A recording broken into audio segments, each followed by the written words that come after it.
Euzubillahimineşşeytanirracim. Bismillahirrahmanirrahim. Elhamdülillah. Vessalatu vesselamu ala Resulillah. Cennetin anahtarı La ilahe illallah. Oldukça önem verdiğim bir ders. Her şeyiyle başından sonuna kadar bilmeme rağmen gelmeden önce mutlaka ne anlatayım, nereden başlayayım, neleri üzerine durayım diye üzerine durduğum bir ders. Ve ders boyunca da her bir derste ben bunun yazısını da yazıyorum inşallah. Derslerin sonuna doğru da kitabı bitmiş olur ve faydalı bir çalışma olur. Başta da söylediğimiz gibi özellikle Kur'an merkezli bir cennete davetle cennetin anahtarı La ilahe illallah anlatacağız. Yani Kur'an merkezli olacak. Çünkü ilk derste öğrendiğimiz üzere Allah subhanehu ve teala kitabını biz bunu öğrenelim diye indirdi. Yani tevhidi öğrenebileceğimiz en güzel kitap Kur'an-ı Kerim'dir. Çünkü Allah subhanehu ve teala bizzat bunun için indirdi. Evet, birçok kitap, tevhidi anlatan, tevhidi öğreten birçok kitap vardır ama Kur'an-ı Kerim bu konuda en güzel, en mükemmel kaynaktır. Yeter ki biz öğrenmeye çalışalım. Maalesef tevhidin anlatıldığı kitaplarda bakıyorsunuz, tevhidle ilgili veya anlatılan konuyla ilgili konuya direkt temas eden yüzlerce, onlarca veya ayet olmasına rağmen bir veya birkaç ayetle geçiştirilerek veya bir veya birkaç ayet yeterli kabul edilerek konu kısır bırakılmıştır diye düşünüyorum ben bu arada.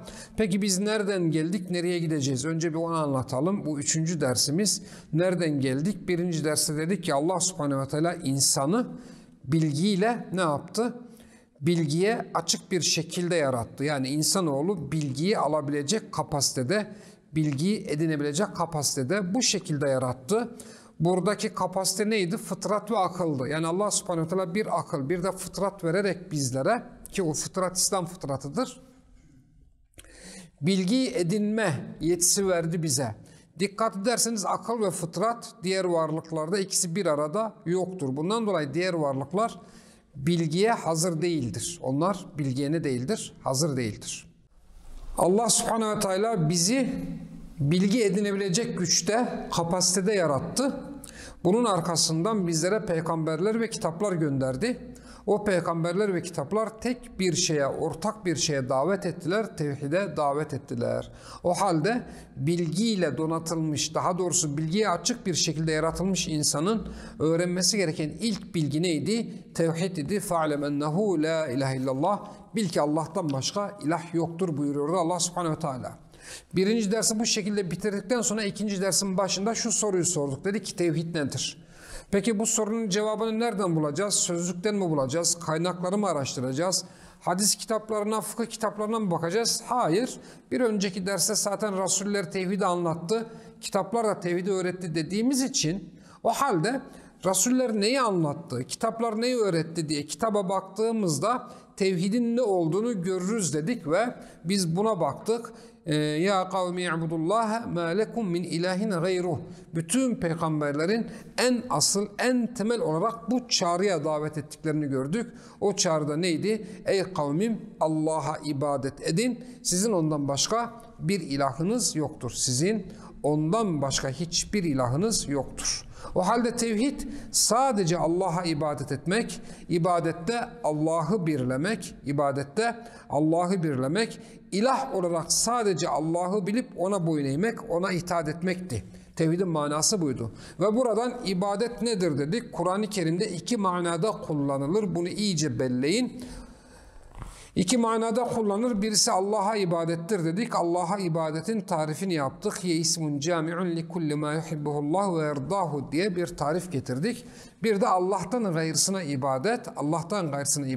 Bunu da anlattık inşallah. Şimdi ibadet kavramı üzerine biraz daha duracağız. Niçin? Çünkü Kur'ani kavramların, Kur'an'daki kavramların en önemlisi ibadet kavramıdır.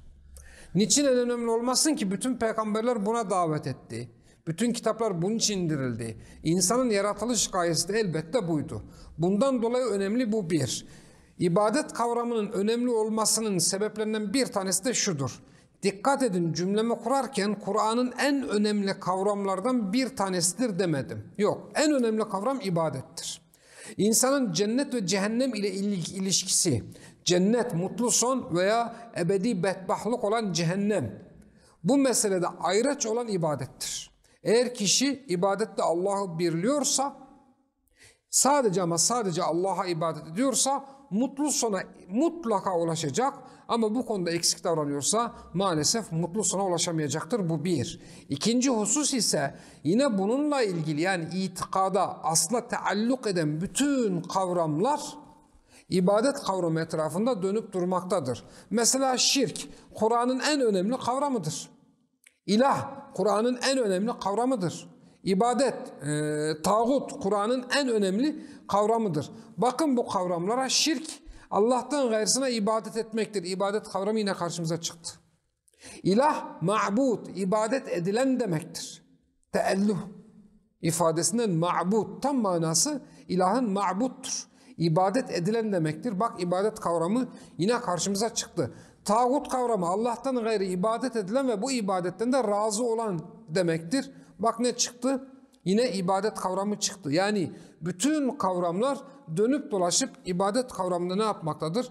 Durmaktadır. O halde birkaç ders daha biz ibadet kavramında duracağız. Arkadaşlar, bugün en temel yanlış ibadet kavramı hakkında olduğu için insanların birçoğu bu kavram hakkında sahih bir bilgiye sahip olmadığı için ibadet kavramını örften, atalardan veya çevreden öğrenip bizzat Allah'ın kitabından öğrenmedikleri için Allah'tan gayrısına ibadet etmekte ama bunun farkında değillerdir.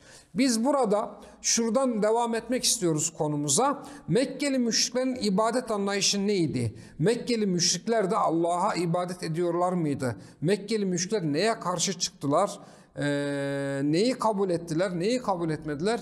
Biraz bu husus üzerinde durmak istiyoruz. Arkadaşlar, yanlış algı şudur: Mekkeli müşrikler Allah'a ibadeti terk ettiler, Allah'a ibadeti reddettiler ve Allah'tan başkasına ibadet ettiler.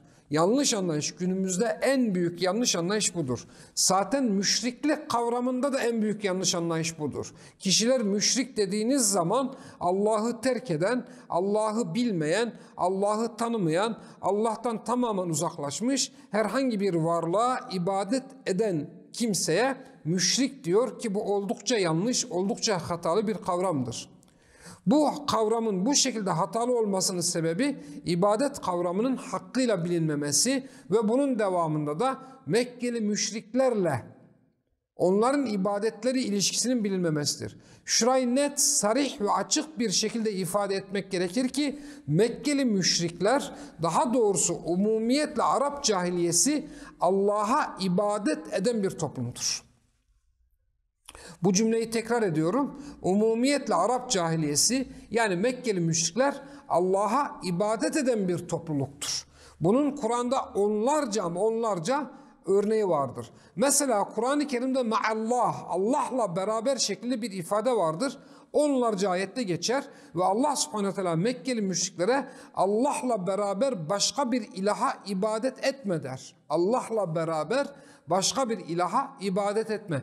Ma'allah, yani Mekkeli müşrikler Allah'tan gayrısına ibadet ederken aynı zamanda Allah'a ibadet etmektedirler. Mesela Allah subhanehu ve teala Mekkeli müşrikleri tarif ederken اَلَّذ۪ينَ يَجْعَلُونَ مَعَ اللّٰهِ اِلَٰهًا آخَرٍ. Onlar Allah'la beraber başka bir ilaha ibadet ederler şeklinde, başka bir ilaha yönelirler şeklinde Mekkeli müşrikleri veya Arap cahiliyesini tanıtmaktadır. Ne demek Allah'la beraber? Yani onlar bir taraftan Allah'a ibadet ederken bir taraftan da Allah'tan gayrısına, Allah'tan başkasına ibadet etmektedirler. Önümüzdeki derste Mekkeli müşriklerin Allah'tan gayrısına ibadeti nasıldı? Bunun üzerine de duracağız. Oldukça ilginç bilgiler vereceğiz size. Mesela sıkıntılı anlarında, zor ve darlık anlarında Allah'a yönelirken o darlık kalktığı zaman Allah'tan gayrısına yönelmeleri Mekkeli müşriklerin bir ibadet türüdür. Yani bir taraftan Allah'a, bir taraftan Allah'tan başkasına nedir? İbadet etmektedirler. Biraz sonra bir ayet okuyacağım. Hatta Mekkeli müşriklerin Allah'tan gayrısına ibadetleri Allah'a ibadet etmek içindir. İlginç bir cümle oldu değil mi? Yani Mekkeli müşrikler Allah'tan başkasına ibadet ediyorlar ama bu ibadetin temelinde yatan etken Allah'a ibadettir.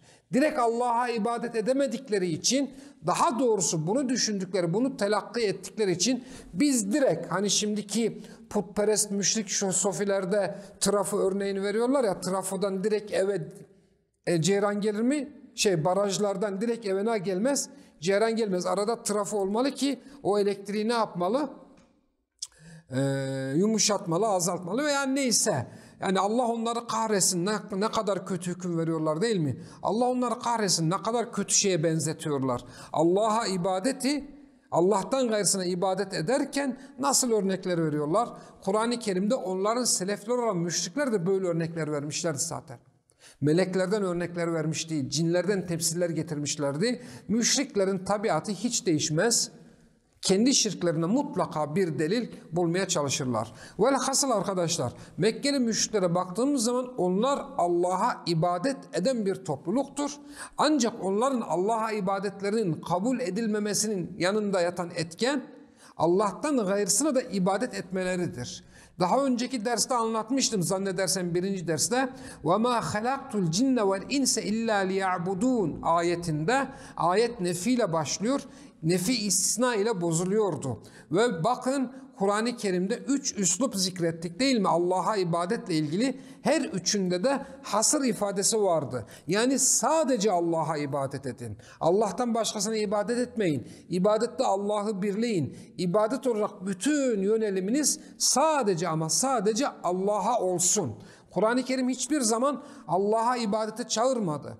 Bilakis Allah'tan gayrısına ibadeti terk edip sadece Allah'a ibadet etmeye çağırdı. Niçin? Çünkü müşrik topluluk Allah'la beraber başka şeyleri de ibadet ediyorlardı. Arkadaşlar nasıl ki Allah subhanehu ve teala Mekkeli müşrikleri Allah'la beraber başkasına ibadet eden şeklinde tarif ediyorsa, Müslümanlar ise şu şekilde tarif ediyorlar. وَالَّذ۪ينَ لَا يَدْعُونَ مَعَ اللّٰهِ اِلَٰهًا آخَرٍ Onlar Allah'tan başka bir ilaha ibadet etmezler. Bakın müşrikleri nasıl tarif ediyor? Onlar Allah'tan başka ilahlara ibadet ederler. اَلَّذ۪ينَ يَجْعَلُونَ مَعَ اللّٰهِ اِلَٰهًا آخَرٍ Onlar Allah'la beraber Allah'a ibadet ederken bir de Allah'ın yanında başka şeyler ibadet ederler şeklinde tarif ediyorsa, müminler ise وَالَّذ۪ينَ لَا يَدْعُونَ مَعَ اللّٰهِ اِلَٰهًا آخَرٍ Onlar Allah'la beraber başka ilaha ibadet etmezler şeklinde tarif etmektedir. Arkadaşlar Mekkeli müşriklerin ibadet anlayışı buydu. Mekkeli müşriklerin ibadet anlayışı buydu.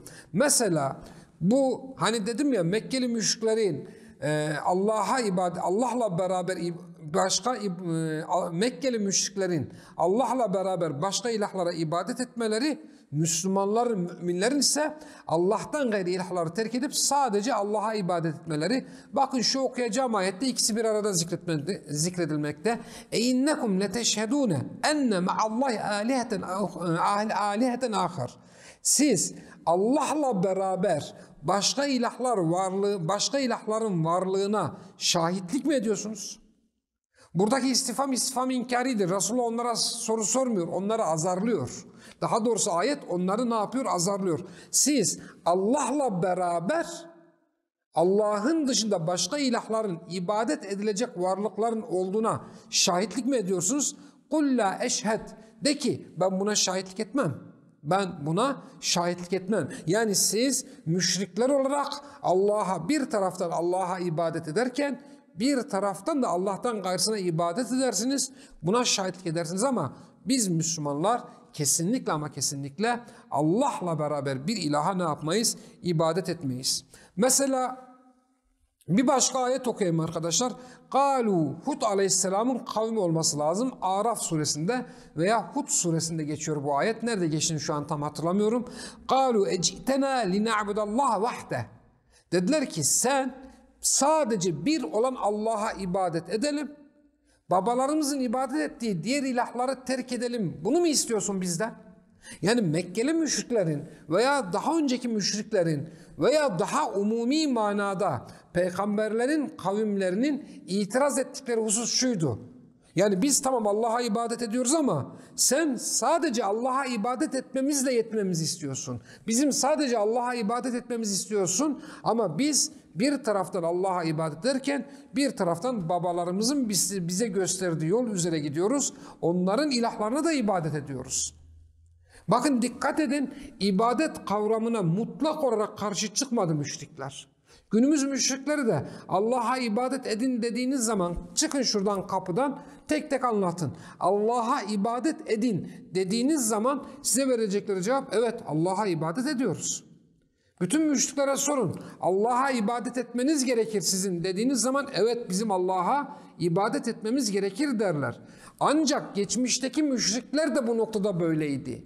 Bugün bu toplumun evet biz Allah'a ibadet ediyoruz demesinin hiçbir önemi yok. Selefleri olan müşrik kavimler de böyleydi. Onlar dediler ki sen sadece bir olan Allah'a ibadet edelim, diğer ibadet ettiğimiz ilahları bırakalım. Bunu mu istiyorsun? İtiraz ettikleri husus Müslümanlarla müşrikler bir noktada ittifak ediyorlar. Allah'a ibadet etme noktasında ittifak ediyorlar.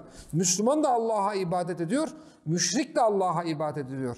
Ayrıldıkları nokta ise müşrik Allah'tan gayrısına ibadet ediyor, Müslüman Allah'tan gayrısına ibadet etmiyor. O halde hemen şöyle bir başlık koyalım ya da şöyle bir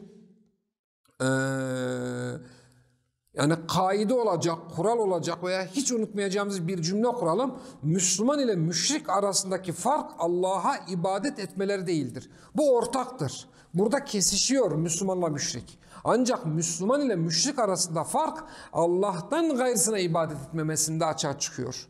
Müşrik Allah'tan gayrısına ibadet ederken Müslüman Allah'tan gayrısına ibadet etmiyor. Bir başka ayet ve kâlallahu lâ tettehizu ilâheyn ithneyni innemâ hu ilâhun vâhid fe iyyâ ferhabûn. Allah onlara dedi ki iki ilah edinmeyin, tek ilah edinin. Allah'tan başka ilahlar edinmeyin. İki ilah edinmeyin. İlahları iki tane yapmayın. İki ayrı ilaha ibadet etmeyin. Bakın Allah subhanehu ve teala onlardan gelin bana ibadet edin bunu istemedi. Zaten onlar Allah'a ibadet ediyordu. Ama Allah'la beraber ibadet ettiğiniz diğer ilahları terk edin. İşte tevhid çağrışının özü budur. Ayetlerle tek tek uzun uzun anlatmaya çalışıyorum ki kalplerimizde mesele iyice otursun. İşte biraz önce söylediğim ayete geldik. Ela lillahi dinul halis. Dikkat edin, şirk koşmaksızın. Kur'an-ı Kerim'de ihlas kavramı şirk koşmaksızın demektir arkadaşlar. Şimdi şurası önemli. وَالَّذ۪ينَ اتَّخَذُوا مِنْ دُونِهِ اَوْلِيَا. Allah'ın yanı sıra, Allah'la beraber, Allah'ın dununda, böyle tercüme daha güzel, Allah'la yanı sıra veliler, dostlar edinenler dediler ki مَا نَعْبُدُهُمْ. Biz bunlara ibadet etmiyoruz. İlla ancak biz bunlara şunun için ibadet ediyoruz. لِيُقَرِّبُونَا اِلَى اللّٰهِ زُلْفَى. Bizi Allah'a yaklaştırsınlar. Biz bunlarla Allah'a yaklaşmak istiyoruz. Allah'a yaklaşmak nedir? Bir ibadettir değil mi? Mekkeli müşrikler putlarına Allah'a ibadet etmek için ibadet ediyorlardı. Biraz önce söylediğim hadise. Bugün ben size sorayım. Kabirlere giden putperestler kabirlere niçin gidiyorlar? Allah'a yaklaşmak ve Allah'a ibadet etmek için değil mi? Şeyhlerine, liderlerine, büyüklerine, evliyalarına kurban kesenler Allah'a yaklaşmak için onlara ibadet etmiyorlar mı? Daha da ileriye gidelim. Beşeri ideolojileri seçenler Allah'a yaklaşmak için din uğruna, İslam uğruna, bir tanesi İslam uğruna onlara ibadet etmiyorlar mı? Bugün muhafazakar kesimin birçoğuna sorun. Siz niçin demokrasinin ve demokratların peşinden gidiyorsunuz? Onlara boyun eğiyorsunuz. Onlar size Allah adıyla yaklaşacaklar. Tıpkı Mekkeli müşrikler gibi. Yeni anayasa seçimlerinde bir tane hoca efendi çıkıp da bir ibadet bilinciyle gidip anayasaya evet diyeceğiz dememiş miydi? Bir ibadet bilinciyle. Mekkeli müşriklerden bu zihniyetin farkı yoktur. Onlar şirki Allah'ı razı etmek için işliyorlardı. Onlar Allah'ı razı etmek için Allah'a şirk koşuyorlardı. Onlar Allah'a daha yakın olabilmek için Allah'tan gayrısına ibadet ediyorlardı. Onlar Allah'a daha yakın olabilmek için Allah'tan başka ilahlara yöneliyorlardı. Tıpkı günümüzün modern cahiliyesinde olduğu, günümüzün modern müşriklerinde olduğu gibi. Evet.